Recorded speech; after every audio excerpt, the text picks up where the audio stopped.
Welcome to the IS अड्डा। भारत गणराज्य की माननीय राष्ट्रपति महोदया जी एवं समस्त गणमान्य, मैं उमेश कुमार भारतीय राजस्व सेवा के 76वें बैच की तरफ से इस गरिमापूर्ण गोदावरी हॉल में भारत के प्रथम नागरिक से शुभेंट करने और आपके आशीर्वाद एवं मार्गदर्शन से लाभान्वित होने का स्वर्णिम अवसर प्रदान करने हेतु आपका कोटि कोटि धन्यवाद करते हुए आपकी अनुमति से अपना अनुभव कथन प्रारंभ करता हूँ।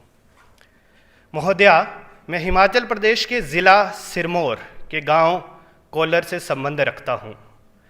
मेरे गांव से मेरे देश की प्रथम नागरिक के समक्ष तक की मेरी इस यात्रा में मेरे माता पिता का अमूल्य एवं अविस्मरणीय सहयोग तथा सानिध्य रहा है। एक दृष्टिबाधित व्यक्ति होने के कारण प्रायः अलग तरह की चुनौतियां समक्ष उपस्थित होती रही, परंतु गांव के विद्यालय से जवाहरलाल नेहरू विश्वविद्यालय और सिविल सेवा परीक्षा की सफलता तक मेरा पहुंचना इस बात का द्योतक है कि हमारा राष्ट्र प्रतिकूल परिस्थितियों में भी समस्या से समाधान की तरफ उन्मुख रहा है और ऐसे राष्ट्र की सेवा का अवसर मिलना मेरे लिए परम सौभाग्य की बात है।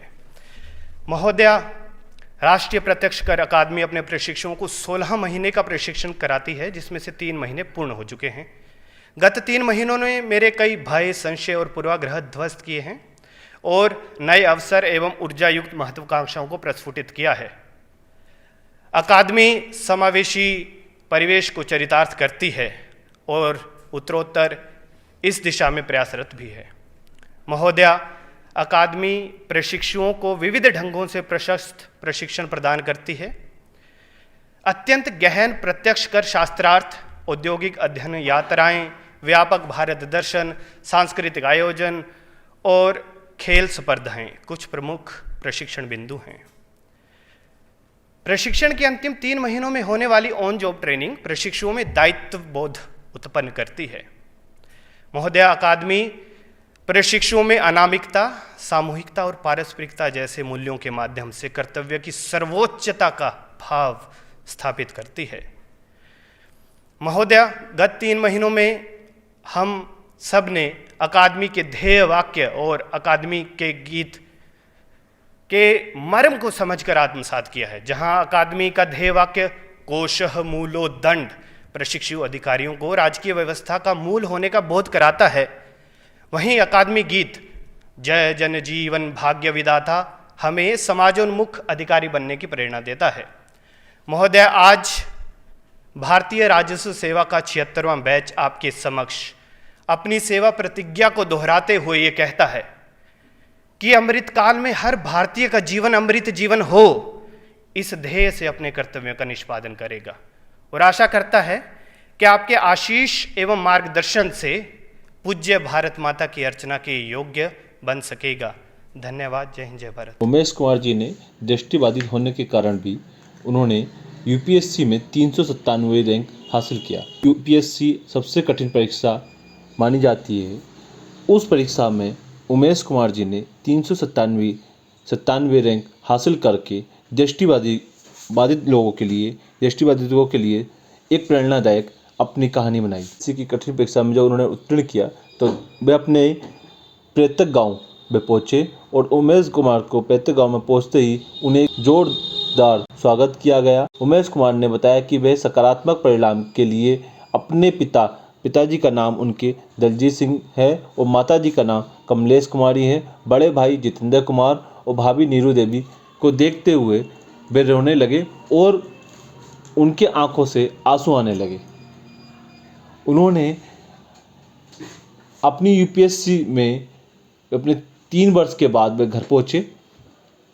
उन्होंने अपनी पढ़ाई एक कमरे में ही बैठकर स्क्रीन रीडर की माध्यम से और लैपटॉप के माध्यम से पूरी पढ़ाई की।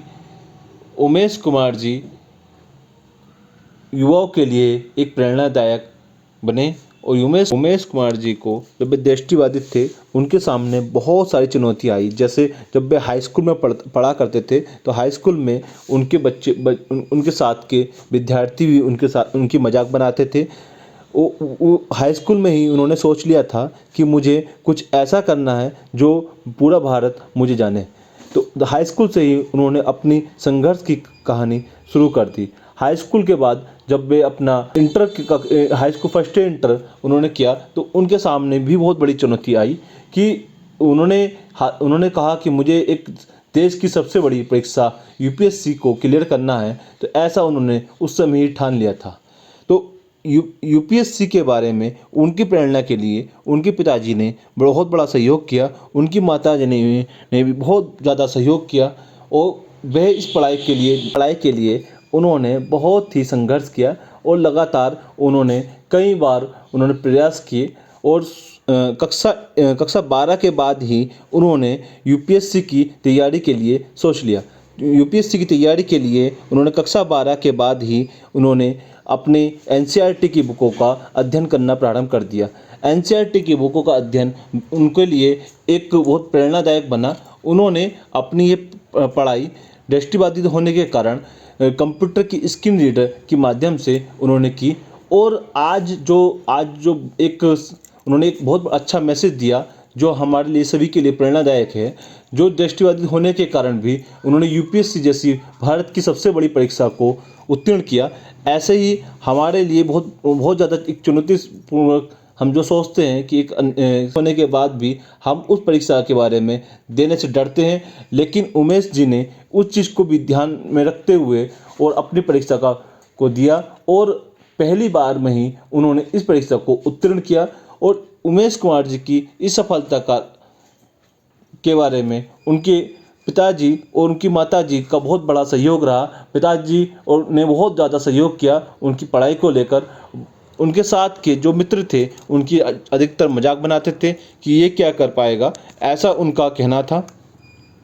लेकिन उन्होंने कभी हार नहीं मानी और उमेश कुमार जी ने अपनी इस हार ना मानते हुए आगे बढ़ते हुए इस अपने फैसले को आगे बढ़ाया और उन्होंने प्रीलिम्स और मेंस परीक्षा में बहुत अच्छे अंक प्राप्त करके और आज भारत में उनका 397 रैंक उन्होंने हासिल किया।